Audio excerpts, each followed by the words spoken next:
Nah itu yang mesti diluruskan terlebih dahulu ya. Karena tidak semua budaya ataupun nilai-nilai tradisi itu mesti diperbarui. Assalamualaikum warahmatullahi wabarakatuh. Hai teman-teman, kembali lagi di Podsman, Podcast Manajemen. Bersama saya Muhammad Muhtadi Mukhtar. Kali ini kita kedatangan tamu spesial, yaitu Kak Syahrul Gunawan. Apa kabar Kak? Alhamdulillah baik. Beliau juga merupakan salah satu Demisioner Pengurus Hima Manajemen FEB UNM. Kak Syahrul juga dulu pernah menjabat sebagai Sekretaris Umum, kemudian juga pernah berkecimpung di Maperwa Fakultas Ekonomi dan Bisnis, dan juga merupakan mantan Ketua Umum salah satu unit kegiatan mahasiswa di Universitas Negeri Makassar, yaitu UKM LKMB. Baik, pada diskusi kali ini kami akan mendiskusikan tentang regenerasi dalam organisasi. Tapi sebelum itu mungkin Kecil mungkin bisa menjelaskan perjalanan organisasinya dulu Kak. Selama berkuliah. Oke, terima kasih kesempatannya. Jadi mengenai perjalanan organisasi saya khususnya di Universitas Negeri Makassar, saya mulai organisasi itu di Hima Manajemen, jadi rumah pertama saya di kampus. Di Hima Manajemen saya menjabat selama 2 periode. Yang pertama itu periode pertama saya sebagai staf bidang ekonomi dan keuangan di bidang 3. Kalau sekarang sudah tidak ada di bidang 3. Kemudian periode kedua saya menjabat sebagai sekretaris umum Hima Manajemen FEB UNM periode 2019-2020. Kemudian setelah menjadi pengurus selama 2 tahun, saya kemudian dipercayakan lagi jadi anggota dewan pendamping dari Hima Manajemen. Kemudian setelah itu saya merasa masih belum cukup ketika hanya organisasi di internal jurusan, makanya saya gabung di UKM LKMB UNM tingkat universitas. Di tahun berapa? 2019 saya masuk di UKM. Karena kupikir kalau kita sampai di jurusan saja berorganisasi itu belum cukup untuk kita menikmati dunia kampus. Nah, di UKM sendiri saya jabat juga 2 periode. Periode pertama bahkan langsung dipercayakan jadi sekretaris umum di UKM LKMB UNM. Kemudian periode kedua saya terpilih jadi ketua umum UKM LKMB UNM. Selain di UKM, ada juga saya menjabat di tingkatan fakultas di Maperwa sebagai delegasi dari manajemen, itu sebagai anggota komisi konstitusi. Jadi kalau di dalam lingkungan kampus, saya memang berusaha untuk berjenjang secara tahap organisasi mulai dari jurusan, fakultas hingga universitas. Nah itu mungkin kalau perjalanan saya di dalam internal UNM dalam hal ini lembaga kemahasiswaan. Bisa dibilang perjalanan Kakak di kampus itu cukup panjang tadi, dari mulai jurusan, kemudian di fakultas, kemudian di universitas. Baik Kak, mungkin langsung saja sesuai dengan tema kita pada hari ini, yaitu regenerasi dalam organisasi. Kita ketahui bahwa ada 2 kata penting di sini, regenerasi dan organisasi. Mungkin saya mau bertanya, menurut sudut pandang Kakak itu, apa itu sebenarnya organisasi? Organisasi kalau kita simpulkan secara definisi dasar, itu merupakan tempat berkumpulnya 2 orang atau lebih yang punya tujuan bersama. Nah ini kata kuncinya adalah 2 orang atau lebih dan mempunyai tujuan bersama. Nah dalam organisasi juga sebenarnya kita diajarkan bagaimana mengontrol orang yang ada di dalamnya. Bagaimana caranya kita mencapai tujuan tersebut dengan banyak orang yang tadi ini. Nah, itu salah satu tujuan dari organisasi. Itu secara definisi dasar dari organisasi, kumpulan 2 orang atau lebih. Kemudian kalau kita berbicara tentang regenerasi, regenerasi khususnya di organisasi ini sangat penting. Karena untuk mencapai atau untuk mempertahankan eksistensinya sebuah lembaga atau organisasi, perlu namanya ada regenerasi. Nah regenerasi kalau secara definisi singkat itu pergantian masa dari generasi lama jadi ke generasi yang baru. Itu mungkin sih kalau menurut secara konsep dasarnya regenerasi dalam organisasi yang mesti kita pahami bersama. Yang pada intinya kata kunci dari keduanya itu adalah bagaimana kita mencapai tujuan bersama tadi ini. Itu tidak mungkin dicapai dalam 1 periode saja. Jadi perlu ada regenerasi, pergantian periode-periode berikutnya. Itu. Betul Kak. Tentang yang tadi bilang soal kecil bagaimana organisasi itu antara 2 orang dan tujuan sama Kak. Artinya kata kuncinya itu 2 kali. Betul. Kemudian ya kita tahu sendiri bahwa regenerasi adalah konsep dasar dalam berorganisasi. Kita pengertiannya tadi tentang itu pembaruan lah dari pergantian masa lah kata dari orang satu ke yang lain. Tapi regenerasi bukan tentang hal itu. Dia juga memperbarui kayak nilai-nilai, dia memperbarui tentang budaya. Menurut kakak mengapa ini sangat penting Pak dalam organisasi? Kalau menurutku sebenarnya perlu diperbaiki dari segi pembaharuannya. Pembaharuannya ini tidak selamanya semua hal yang ada di organisasi itu diperbarui ketika berbeda periode. Nah itu di dalam proses regenerasi yang merupakan upaya bagaimana kita untuk mentransfer ilmu, mentransfer tradisi-tradisi, menjaga nilai-nilai yang ada, budaya yang ada. Memang tetap ada yang dipertahankan dan ada yang diperbarui. Nah itu yang mesti diluruskan terlebih dahulu ya. Karena tidak semua budaya ataupun nilai-nilai tradisi itu mesti diperbarui. Karena ketika diperbaharui, otomatis tidak ada yang menjadi ciri khas dalam organisasi tersebut. Tidak ada istilahnya kalau kita sebutnya itu marwah lembaganya. Nah, marwah lembaga ini dibangun dari budaya organisasi. Budaya organisasi ini itu dari bagaimana sekelompok orang tersebut berinteraksi mulai dari berdirinya ini lembaga itu menjadi ciri khasnya mereka. Salah satunya itu mengenai barangkali dalam proses regenerasi itu tentang transfer ilmu antara senior ke junior. Tapi perlu kita tanda kutip di sini senior dan junior dalam artian yang positif ya. Karena mungkin kebanyakan kita beranggapan kalau hubungan senior dan junior itu berarti ada yang di atas, ada yang di bawah. Proses regenerasi tidak seperti itu, tapi kita satukan persepsi bahwa senior dan junior dalam artian proses regenerasi yang baik. Seperti itu loh ya. Supaya tidak salah kaprah kita tentang senior dan junior. Kalau senior dan junior kita bahas, berarti ada tendensi ada di atas, ada di bawah. Tidak. Dalam proses regenerasi itu yang penting pertama, posisinya kita sebagai senior itu hanya pada kalian yang lebih duluan masuk pada juniornya. Karena dalam proses regenerasi tadi ada transfer ilmu pengetahuan, transfer ilmu mengenai nilai-nilai yang ada di dalam organisasi tersebut. Nah, itu. Jadi itu yang mesti diberikan dari senior ke juniornya, supaya tidak ada yang namanya istilahnya karena saya senior saya jadi semena-mena diikut ke juniornya, tidak. Nah, itu proses regenerasi tidak yang seperti itu. Jadi setelah budaya-budaya yang ada di organisasi itu tetap dipertahankan yang sesuai dengan zamannya. Nah, kalau misalnya sudah tidak sesuai dengan zaman, otomatis regenerasi ujungnya itu akan menjadi tendensi antara senior dan junior. Ya seperti itu. Berarti memang ini Kak, regenerasi memang dalam organisasi itu memang sangat penting. Jadi karena dia merupakan pelanjut lah Kak, penerus. Betul. Mungkin Kak, pertanyaan saya mungkin mungkin ada keluarlah sedikit dari pembahasan kita, tapi masih tergantung regenerasi lah Kak. Betul. Kita harus tahu bahwa sekarang itu zaman politik lah kata. Iya. Zaman 2024 nantinya. Betul. Dan kemarin ada kontroversi lah Kak tentang ada salah satu pasangan calon lah Kak, yang menjadi kontroversi bahwa dia dianggap belum cocok lah Kak untuk menjadi calon karena dia umurnya masih muda. Bagaimana pandangan Kakak? Apakah memang itu pantas? Dia belum cocok lah Kak, atau kan secara regenerasi dia berhak lah Kak, dia mampu untuk menjadi regenerasi, menjadi pemimpin selanjutnya. Bagaimana pandangan Kakak terhadap itu? Kalau mengenai hal itu sebenarnya begini, di dalam permasalahan pantas atau tidak pantasnya itu bergantung bagaimana dia kompeten atau tidak dalam bidangnya. Walaupun misal dia lebih muda, dia lebih tua, umur tidak menjamin sejauh mana dia punya pengetahuan.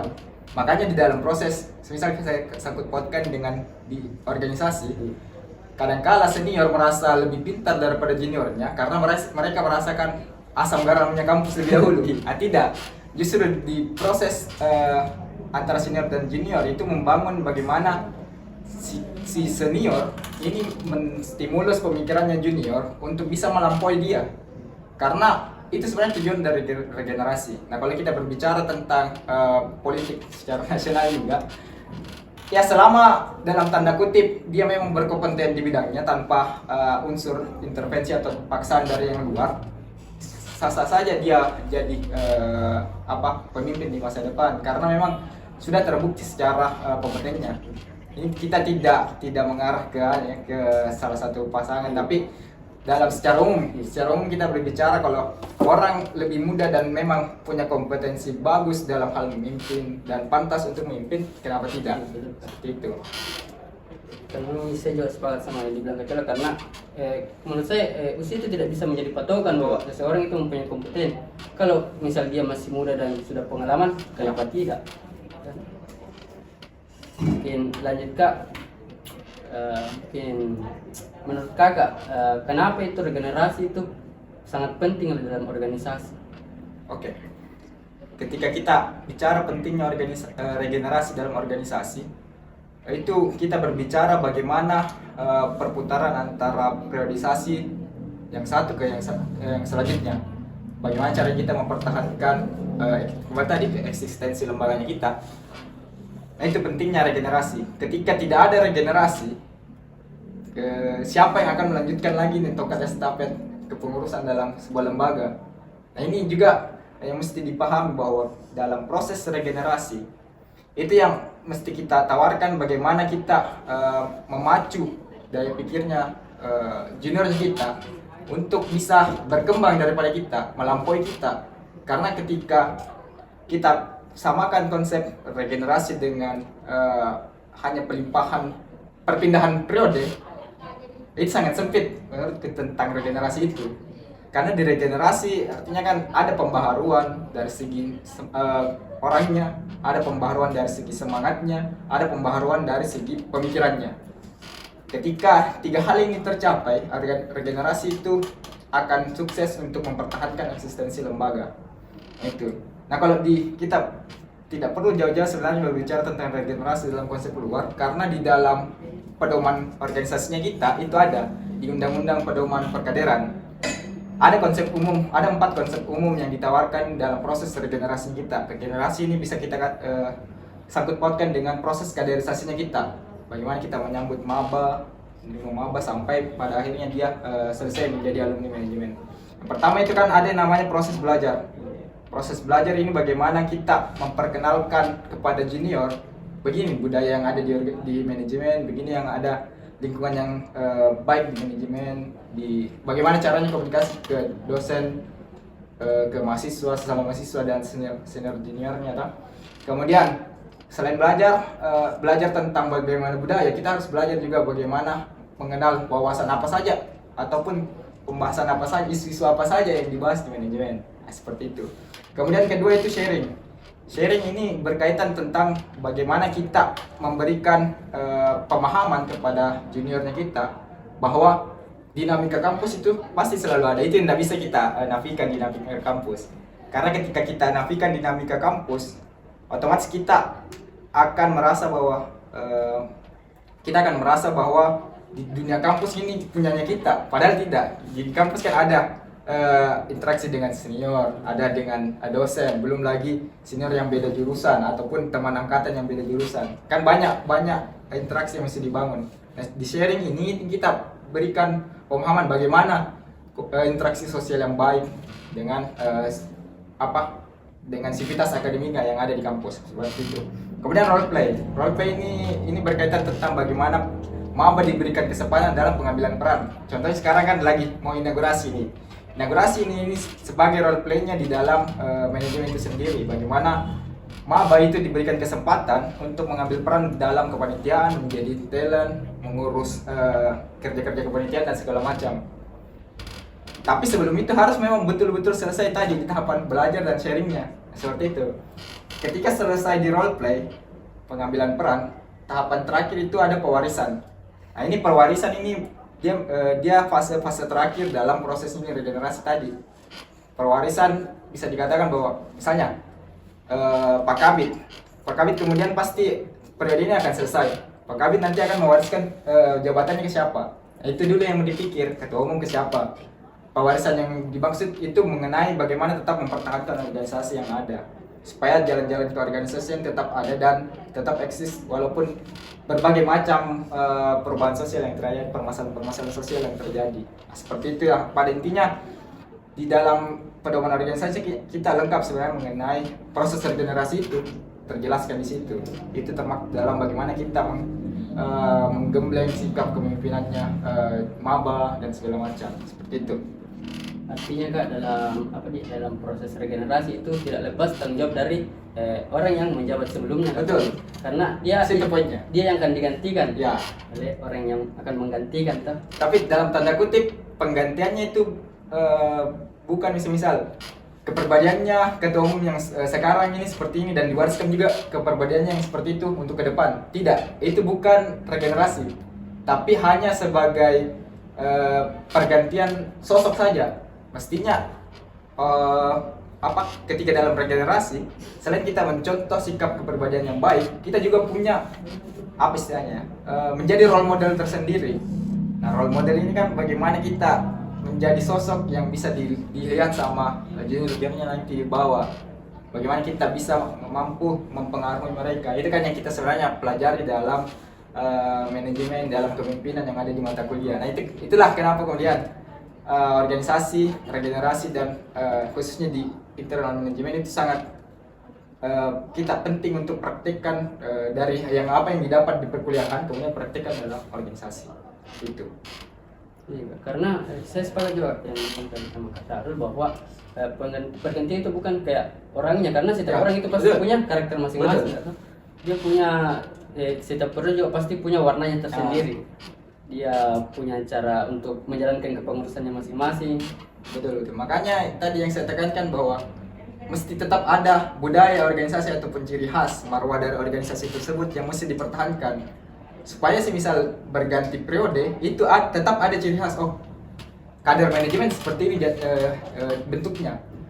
Kalau misalnya dia keluar, oh pasti dia ini dari manajemen, karena memang proses kaderisasinya kita berjenjang.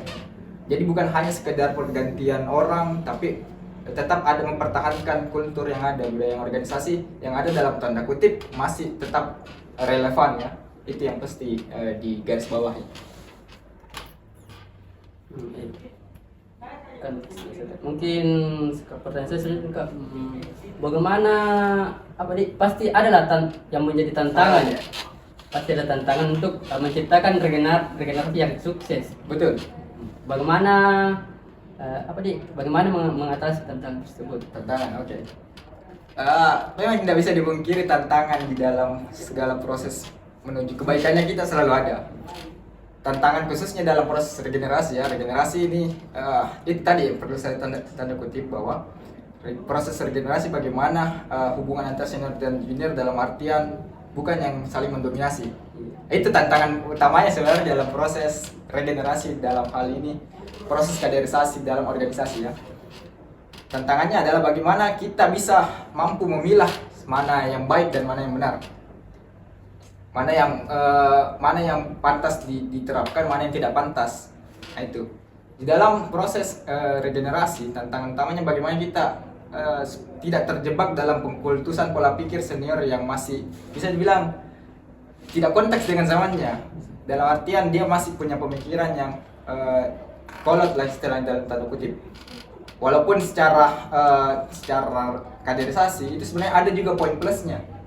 Karena dia tetap menjaga dinamika yang ada dalam organisasi supaya tetap berdinamika, tetap ada gejolak di dalamnya. Itu kan gejolak yang membuat kita juga mampu berpikir bagaimana selesaikan ini permasalahan. Nah itu kan, cuman terkait permasalahan tidak mengkultuskan pola pikir yang keliru, itu harus dilandasi bagaimana cara kita membangun pola pikir yang baik.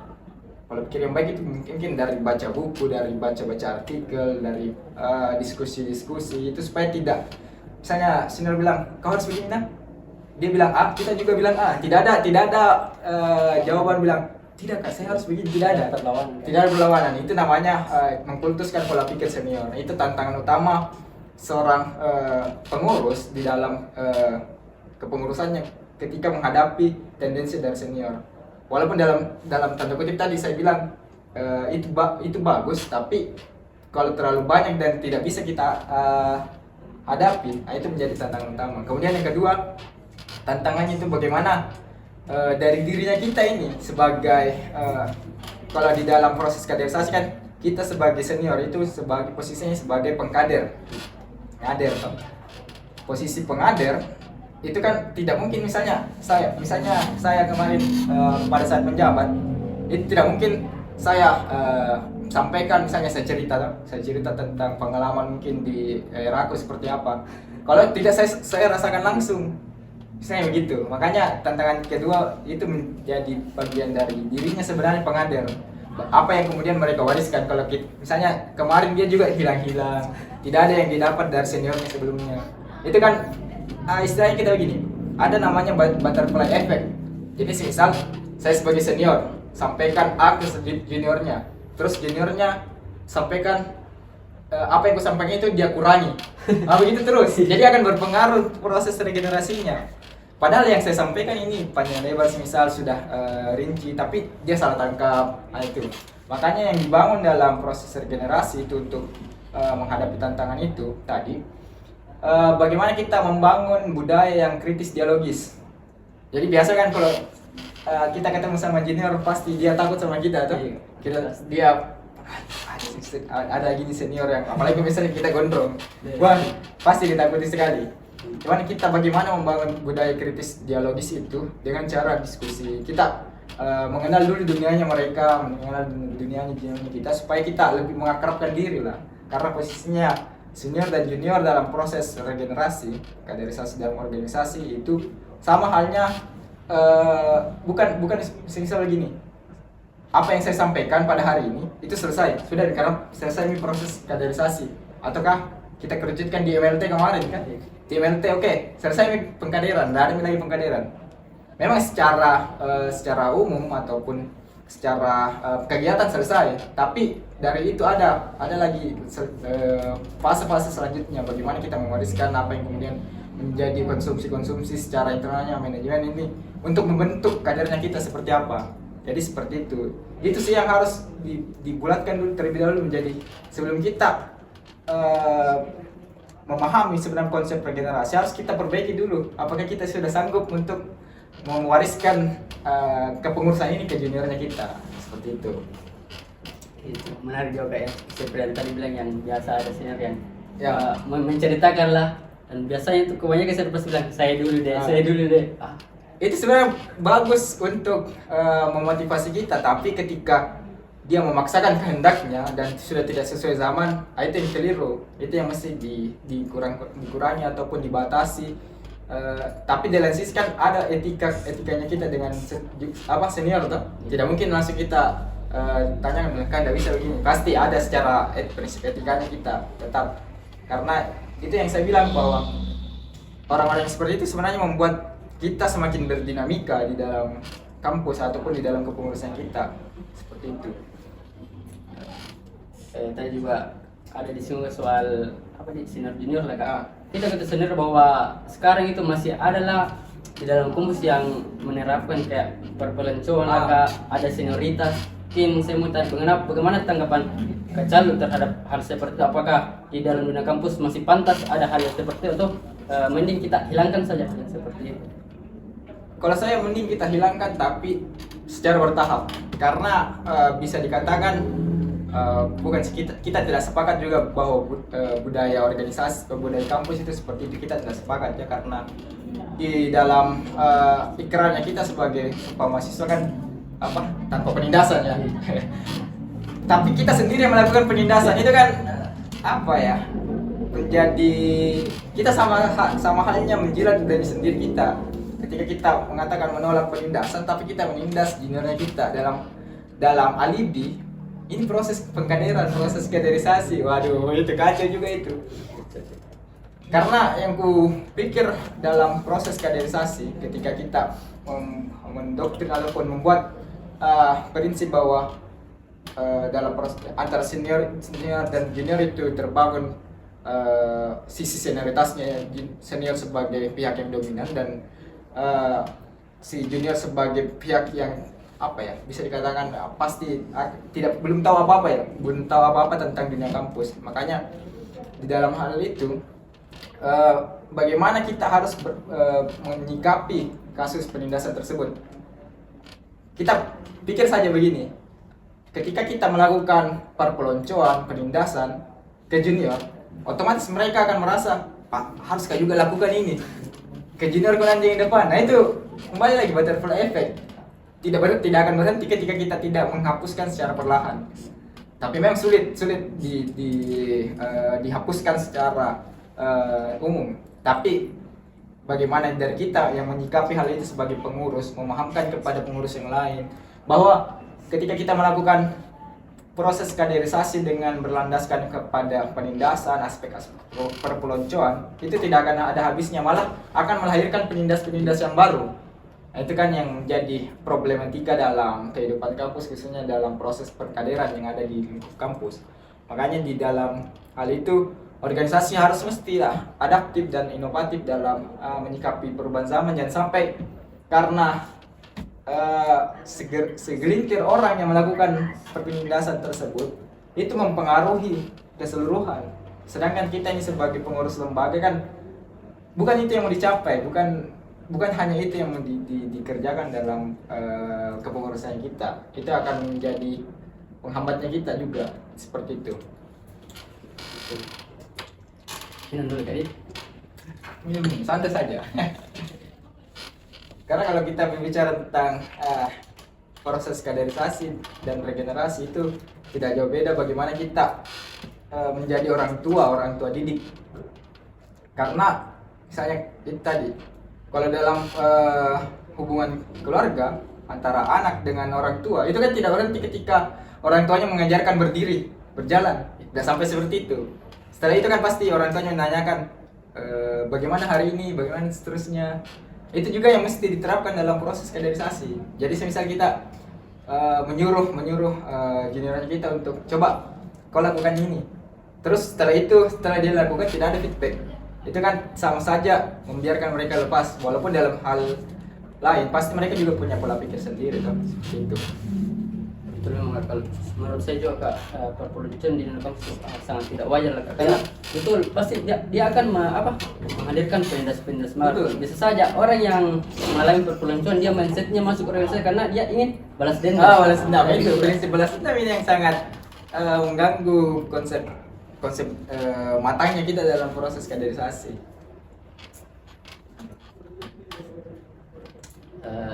Mungkin Kak, dan selanjutnya itu kan sekarang itu kita ketahui sendiri bahwa mahasiswa itu sangat kurang minat lah Kak dalam berlembaga. Ya. Mungkin menurut Kakak apa sih yang harus dilakukan supaya apa yang harus dilakukan oleh lembaga-lembaga kemahasiswaan ini Kak agar minat-minat mahasiswa ini muncul lagi Kak untuk berlembaga Kak? Oke, ini menarik sebenarnya tantangan utama bagi lembaga mahasiswa untuk mempertahankan eksistensinya di era sekarang ya, apalagi mengingat kita lewati fase pandemi yang kemarin yang sangat membatasi hubungan kita secara interaksi secara langsung kan. Nah, yang mesti dilakukan organisasi itu bagaimana menyelesaikan mulai dari program kerjanya, mulai dari kultur yang ada di dalam itu menyesuaikan dengan apa yang ada sekarang. Misal, apa yang menjadi nilai berjeningnya sebuah organisasi itu bagi mahasiswa yang mungkin bisa kita katakan kemarin dia di SMA itu full online toh. Pasti dia tidak dapatkan interaksi yang secara langsung. Mungkin kita pakai variabel media sosial, misal konten-konten secara grafis, konten grafis dan konten-konten yang lain yang menarik mereka untuk berminat masuk di lembaga. Nah, itu. Yang kedua itu bagaimana kita memperbaharui mengenai pola interaksinya kita antara senior dengan junior.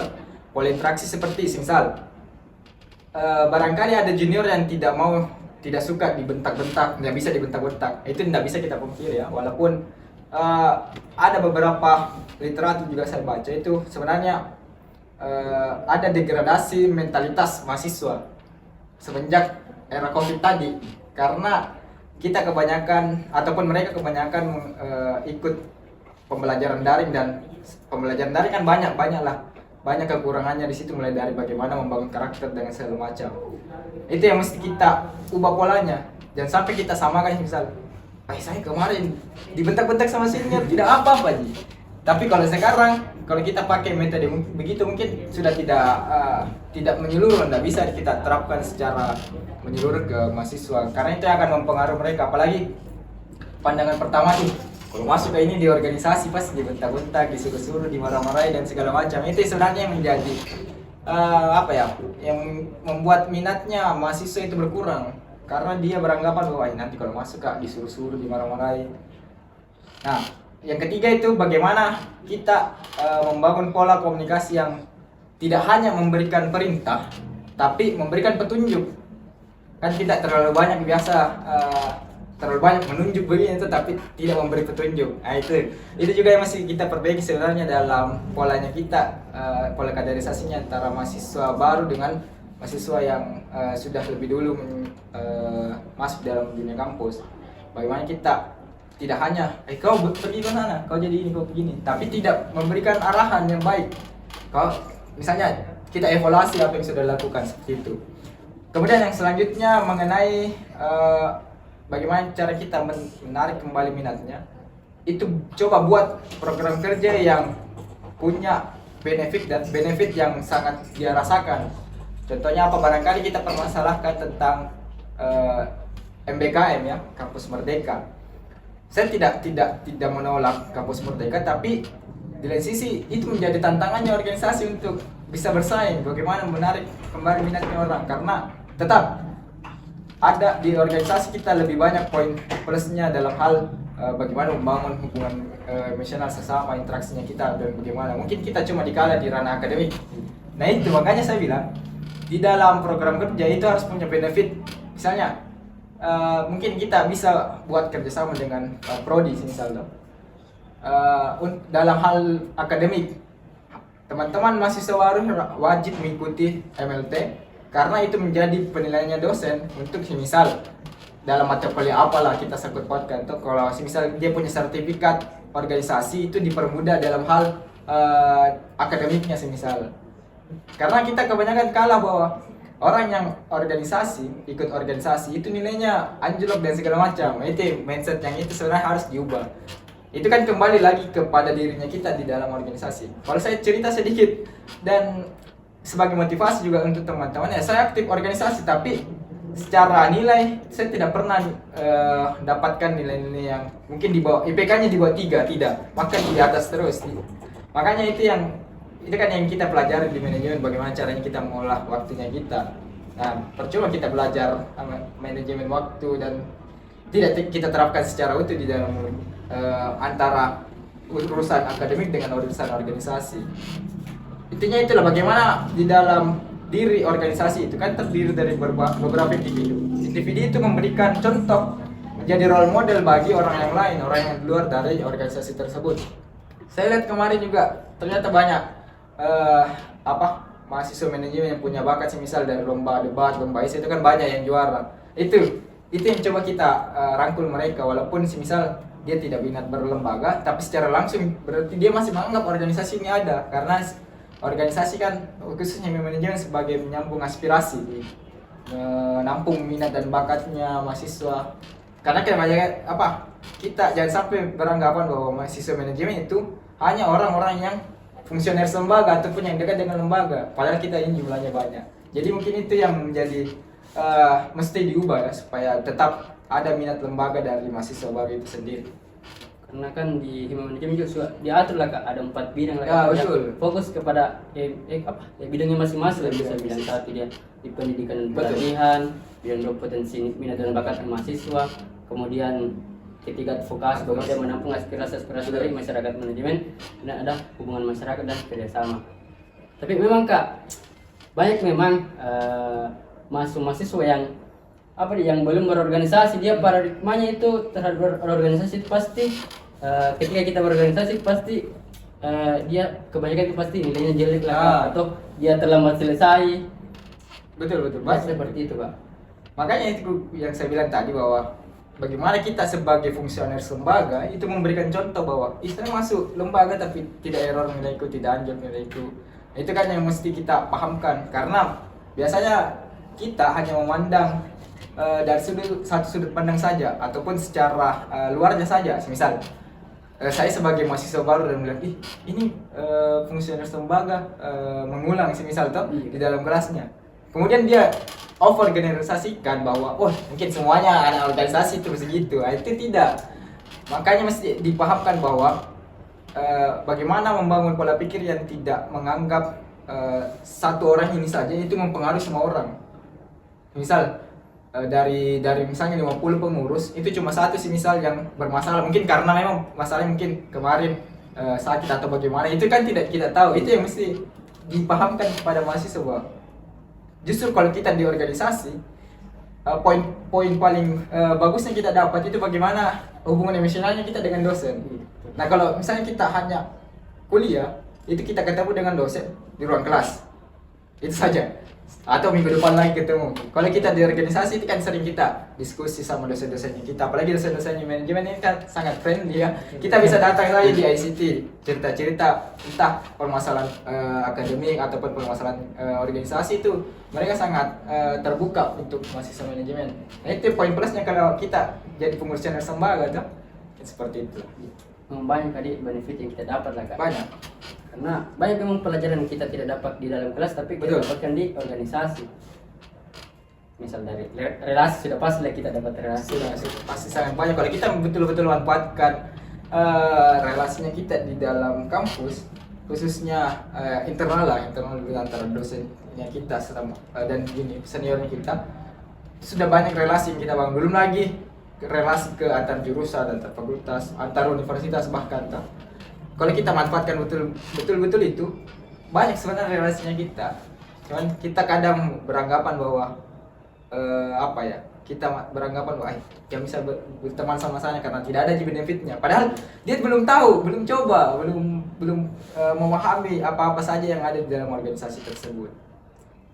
Memang kita berperan penting lah Kak, untuk menciptakan generasi tersebut. Bagaimana kita tadi sudah sama Kak Syarul itu tentang bagaimana kita membuat supaya minat mahasiswa, kita membuat konten-konten, kita membuat program kerja yang memang bisa menarik minat mahasiswa. Tapi Kak, kan biasa juga adalah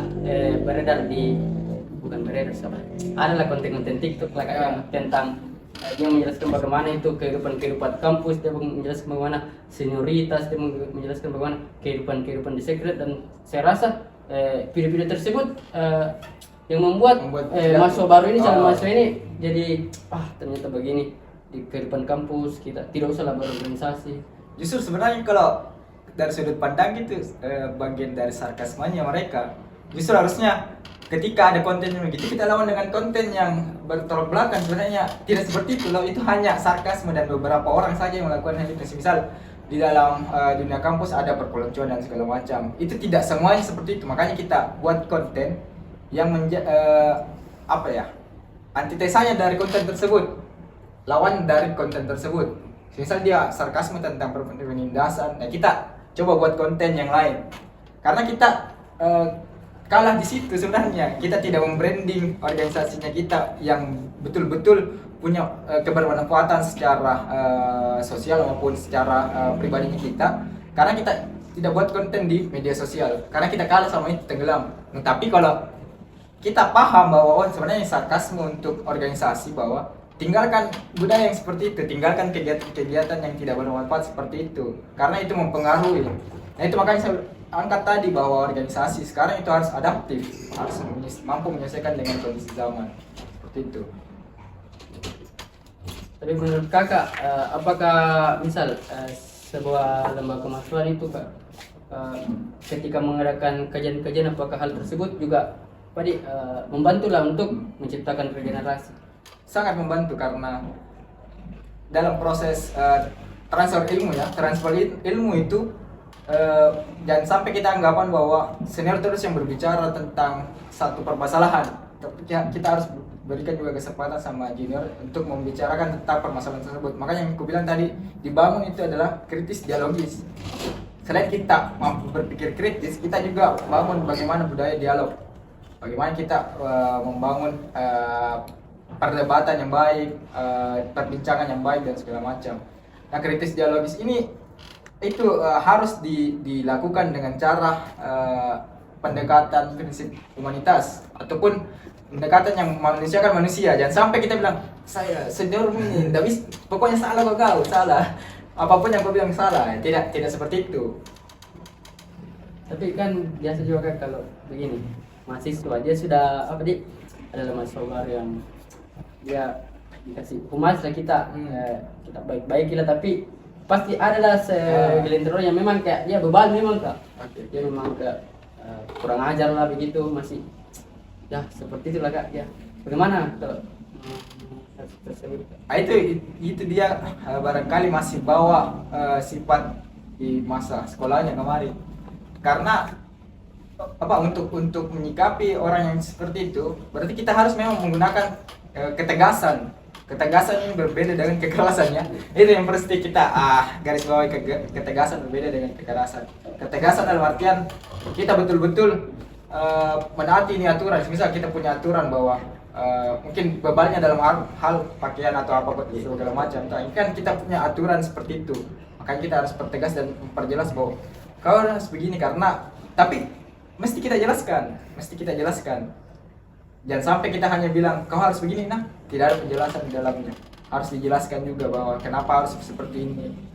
Itu harus ditegasi yang seperti itu, karena jangan sampai dia keterusan seperti itu dan menjadi apa ya, habitus dalam artian kebiasaannya dia untuk melakukan menjadi seorang yang bebal seperti itu. Itu kan kita pahamkan saja. Kalau kau di dunia kerja, tidak mungkin sifat makan begini, pasti langsung akan di-cut sama perusahaan semisal. Itu saja yang kita sampaikan ke mereka. Karena memang banyak mahasiswa baru dia kayak masih menyamakan kehidupan dia di masa SMA dan ketika dia masih berkuliah. Betul. Dan ini juga pasti dalam proses regenerasi, menciptakan regenerasi itu tidak lepas dari seorang pemimpin. Mungkin bagaimana peran kunci lah dalam peran kunci pemimpin untuk dalam mengatasi regenerasi. Pemimpin ini kan bisa kita katakan sebagai nahkoda utamanya dalam sebuah organisasi. Dia yang mengatur bagaimana jalannya organisasi. Otomatis ketika berbicara tentang regenerasi, seorang pemimpin harus melahirkan sosok pemimpin yang melampaui dia. Dan sampai hanya sekedar itu tadi, pergantian orang saja, tetapi tetap bisa sama karakter dan segala macam. Seorang pemimpin harus mampu memberikan contoh yang baik kepada calon penerusnya. Dalam artian seperti ini. Buat saya, ibaratkan pemimpin sebagai pelayan dalam organisasi. Walaupun ada yang bilang juga bahwa memimpin adalah menderita. Ya, memang menderita karena kita harus menjadi pelayan bagi masyarakatnya, kita menjadi betul-betul mampu mengakomodir semua. Dan pemimpin yang sukses adalah pemimpin yang mampu melahirkan seorang pemimpin yang baru dan melampaui dari pencapaiannya. Tidak biasa begini. Saya kemarin begini, kau ya bagaimana? Itu yang sebenarnya mesti kata-kata yang dihindari. Tapi yang mesti digunakan adalah kau harus lampaui apa yang kemudian menjadi pencapaianku yang kemarin. Bagaimana caranya melampaui? Ya kita sampaikan kiat-kiatnya. Itu yang peran kunci dalam seorang pemimpin dalam hal regenerasi. Walaupun semisal dalam program kerja sudah selesai dengan segala macam dan dinilai sangat bagus, tapi di lain sisi regenerasi dalam regenerasinya dia antara periodenya dengan periode selanjutnya itu gagal, itu dikali nol semua karena kunci dari lembaga kemahasiswaan di situ di dalam proses regenerasinya. Jadi peran kunci seorang pemimpin sangat penting untuk proses regenerasi dalam organisasi. Jadi seorang pemimpin harus mampu menjadi role model, harus mampu memahami semua apa yang ada di dalam organisasi tersebut supaya organisasi tersebut tetap ada. Bagaimana caranya mempertahankan tetap ada? Ya mencari pengganti-pengganti yang bisa melampaui apa yang kemudian telah dicapai sama pemimpin tersebut. Seperti itu. Memang tadi peran pemimpin ini sangat penting. Betul. Juga pemimpin juga merupakan wajah lembaga. Ya. Bisa dibilang wajah lembaga. Oke teman-teman, mungkin apa di itulah tadi pembahasan tentang regenerasi dalam organisasi bersama. Sangat menarik tadi pemaparan pandangan Kasar tentang pentingnya regenerasi dalam organisasi. Memang Kak, memang organisasi ini, himpunan ini memang dia lembaga kaderisasi. Betul. Dia memang tugasnya untuk menciptakan kader-kader, menciptakan regenerasi yang baru lah Kak. Untuk ya membawa nama baik jurusan lah Kak, misalnya di tingkat himpunan. Mungkin terakhir Kak, saya mungkin mau meminta pesan Kakak lah Kak untuk mahasiswa baru ini yang baru akan merasakan organisasi lah Kak. Misal dia mau masuk di tingkat jurusan, kemudian dia lanjut di tingkat fakultas, kemudian di tingkat universitas. Apa pesan Kakak untuk mahasiswa baru? Kalau pesan saya untuk teman-teman mahasiswa baru itu, jadilah orang yang bermanfaat tapi tidak mudah dimanfaatkan. Bagaimana caranya? Ya, kita mencoba memberi makan akal sehat kita, mencerna yang baik dan membuang yang buruk. Akal sehat diberi makan dengan apa ya? Dengan membaca buku. Kalau katanya Najwa Shihab, cuma perlu satu buku untuk jatuh cinta pada membaca. Temukan satu buku itu dan mari jatuh cinta. Kemudian saya juga paling suka katanya Bertrand Russell ya. Dalam hal ini dia mengatakan hidup yang baik adalah hidup yang diinspirasi oleh cinta dan dipandu oleh ilmu pengetahuan. Itu saja pesan saya. Ya mungkin itulah tadi pesan Kak Syahrul, mungkin juga sebagai akhir lah pada diskusi kita pada hari ini. Saya Muhammad Muhtadi Muhtar mewakili Kak Syahrul Gunawan mengucapkan permohonan maaf ketika ada kata-kata yang kurang berkenan. Assalamualaikum warahmatullahi wabarakatuh.